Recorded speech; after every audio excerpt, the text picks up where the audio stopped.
Hello guys, ഇന്ന് ഞാൻ വന്നിട്ടുള്ളത് നമ്മുടെ തിരുവനന്തപുരത്ത് ശ്രീ പത്മനാഭ സ്വാമി ക്ഷേത്രത്തിലാണ്. ഇവിടെ എത്ര തവണ വന്നാലും എനിക്ക് ആദ്യമായിട്ട് വന്നൊരു ഫീലാണ് കേട്ടോ എപ്പോഴും വരുന്നത്. പണ്ട് ഞാൻ +1 പഠിക്കുമ്പോൾ വീട്ടിൽ നിന്ന് എല്ലാവരും കൂടെ രാത്രിയിൽ നിന്ന് കോട്ടയത്ത് ബസ്സിന് ഇവിടെ ട്രിവാൻഡ്രത്ത് വന്ന് റൂമൊക്കെ എടുത്തിട്ട് അമ്പലത്തിൽ വന്നത് ഞാൻ ഇപ്പോഴും ഓർക്കുന്നുണ്ട്. ഇപ്പോൾ ഞാൻ ട്രിവാൻഡ്രത്ത് ഉള്ളതുകൊണ്ട് തന്നെ എനിക്ക് ഇടയ്ക്കിടയ്ക്ക് ഇവിടെ വരാൻ പറ്റുന്നത് ഒരു പ്രിവിലേജ് ആയിട്ടാണ് കേട്ടോ ഞാൻ കാണുന്നത്. അമ്പലത്തിനുള്ളിൽ പ്രവേശിക്കണമെങ്കിൽ ഇവിടെ പ്രത്യേക ഡ്രസ് കോഡാണെന്ന് എല്ലാവർക്കും അറിയാമായിരിക്കുമല്ലോ. സ്ത്രീകൾക്ക് സാരി, അതുപോലെ പാവാടയ്ക്ക് പറ്റുള്ളൂ. പിന്നെ അതുപോലെ തന്നെ പാൻറ്റൊന്നും പാടില്ല. പാൻറ്റൊക്കെ ഇടുകയാണെങ്കിൽ തന്നെ നമ്മൾ അതിൻ്റെ മുഖത്തൊരു മുണ്ടെടുക്കണം. അതുപോലെ പുരുഷന്മാർക്കാണെങ്കിലും ഷർട്ട് ഇടാൻ പാടില്ല, മറ്റേ നേരിയതൊക്കെ പൊതിച്ചിട്ടാണ് വരുന്നത്. അങ്ങനെ അമ്പലത്തിൽ വന്നപാടെ തന്നെ ഈ ഒരു പൂക്കടയിൽ നിന്ന് മുല്ലപ്പൂ വാങ്ങിയിട്ടുണ്ടായിരുന്നു. കാരണം മുല്ലപ്പൂ ഒക്കെ വെച്ച് അമ്പലത്തിൽ പോകാൻ പറ്റുന്നത് തന്നെ നല്ല നല്ല രസമല്ലേ. ഞാനിങ്ങനെ മിക്കപ്പോഴും അമ്പലത്തിൽ വരുന്ന ടൈമിൽ ഇതുപോലെ മുല്ലപ്പൂ വാങ്ങി തലയിൽ ചുടാറുണ്ട്. അതുപോലെ തന്നെ എൻ്റെ ഫ്രണ്ട്സ് ഇതുപോലെ തന്നെ ചെയ്യാറുണ്ട്. അവർക്കത് ഭയങ്കര ഇഷ്ടം. അങ്ങനെ നമ്മൾ അമ്പലത്തിൻ്റെ അകത്ത് കയറി തൊഴുതു. അത്യാവശ്യം തിരക്കൊക്കെ ഉണ്ടായിരുന്ന ഒരു ടൈമായിരുന്നു അത്. അങ്ങനെ നമ്മൾ ക്യൂവിലൊക്കെ നിന്ന് തൊഴുത് ഇറങ്ങിയിട്ടുണ്ട്. പിന്നെ നമ്മൾ കുറച്ച് ഫോട്ടോസൊക്കെ എടുത്തു. അങ്ങനെ തൊഴുത് ഇറങ്ങിയ ടൈമിൽ നല്ല തിരക്കായിരുന്നു. ഫോട്ടോസ് എടുക്കാനും വീഡിയോ എടുക്കാനൊക്കെ ഒരുപാട് ആൾക്കാരുണ്ടായിരുന്നു കേട്ടോ.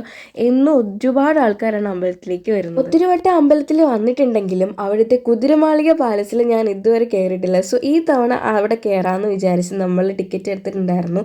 പുത്തൻമാളിക പാലസ് അഥവാ കുതിരമാളിക പാലസ് എന്നാണ് ഇത് അറിയപ്പെടുന്നത്. അതുപോലെ തന്നെ ഉത്രാടം തിരുനാൾ മാർത്താണ്ഡവർമ്മ ചിത്രാലയത്തിനും ഉള്ള 2 ടിക്കറ്റുകൾ ഒരുമിച്ചായിരുന്നു കേട്ടോ എടുത്തിട്ടുണ്ടായിരുന്നത്. കുതിരമാളിക പാലസിന് 70 രൂപ, അതുപോലെ ഉത്രാടം തിരുനാൾ മാർത്താണ്ഡവർമ്മ ചിത്രാലയത്തിന് 50 രൂപയാണെന്നാണ് എൻ്റെ ഒരു ഓർമ്മ. അതുപോലെ തന്നെ കുതിരമാളികയുടെ അകത്ത് ഫോട്ടോസും വീഡിയോസും ഒക്കെ എടുക്കണമെങ്കിൽ നമ്മൾ പ്രത്യേകം 500 രൂപയും കൂടെ അടയ്ക്കണമായിരുന്നു.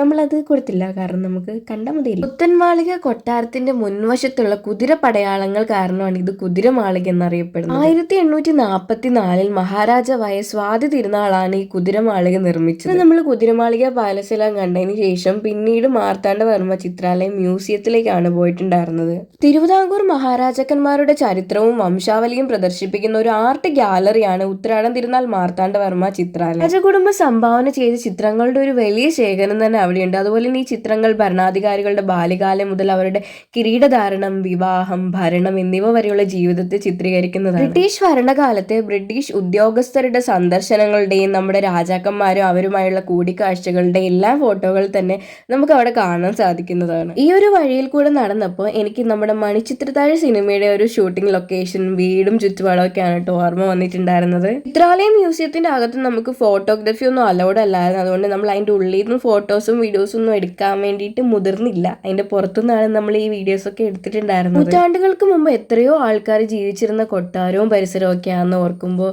പ്രത്യേക ഒരു ഫീലിംഗ് ആണ് കേട്ടോ വരുന്നത്. അതുപോലെ ഇപ്പോഴും വളരെ മനോഹരമായിട്ടാണ് ഇവർ എല്ലാം തന്നെ സൂക്ഷിച്ചിരിക്കുന്നത്. ഇവിടുത്തെ കൊട്ടാരമാണെങ്കിലും പരിസരമാണെങ്കിലും നല്ല മനോഹരമാണ് കേട്ടോ കാണാൻ വേണ്ടിയിട്ട്.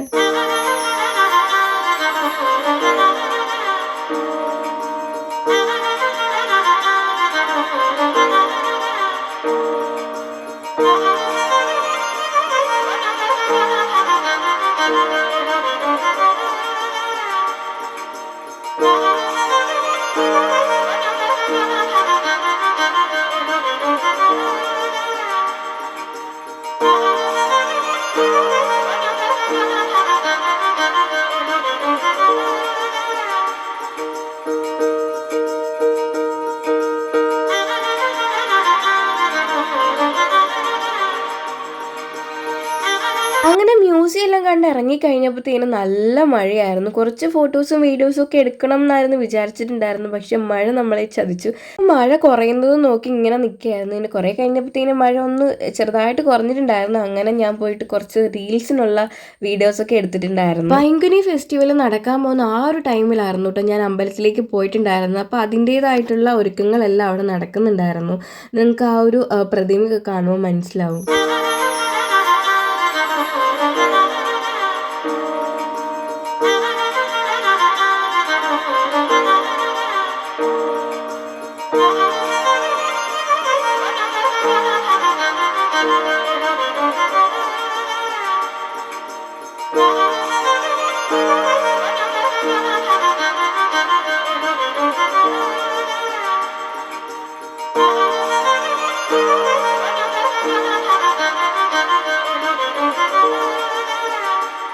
അങ്ങനെ അമ്പലത്തിൽ നിന്ന് പുറത്തിറങ്ങിയപ്പോൾ ഞാൻ കണ്ടത് ഈ ഒരു മനോഹരമായ കാഴ്ചയാണ് കേട്ടോ. നല്ല കുപ്പിവെള്ളമൊക്കെ എന്ത് രസമല്ലേ കാണാൻ വേണ്ടിയിട്ട്. സാധാരണ ഞാൻ കുപ്പിവെള്ളം വാങ്ങാൻ വേണ്ടിയിട്ട് ഇവിടെ വരുമ്പോൾ ഒരു കടയും കാണാറില്ല. ഇന്ന് ഇതേ ഒരു നോർത്ത് ഇന്ത്യൻ ചേട്ടന്മാരുടെ കടയുണ്ടായിരുന്നു. അങ്ങനെ ഞാനും കുറച്ച് കുപ്പിവെള്ളങ്ങളൊക്കെ വാങ്ങി. എൻ്റെ കുറേ നാളത്തെ ആഗ്രഹമായിരുന്നു കുപ്പിവെള്ളം വാങ്ങാൻ. അപ്പോൾ ഇത്രയേ ഉള്ളൂ ഇന്നത്തെ വീഡിയോ വന്നിട്ട്. അപ്പോൾ എൻ്റെ വീഡിയോ ഇഷ്ടമായാലും എല്ലാവരും ഷെയർ ചെയ്യുക, സബ്സ്ക്രൈബ് ചെയ്യുക, ലൈക്ക് ചെയ്യുക. അപ്പോൾ ഓക്കെ, ബൈ ഗൈസ്.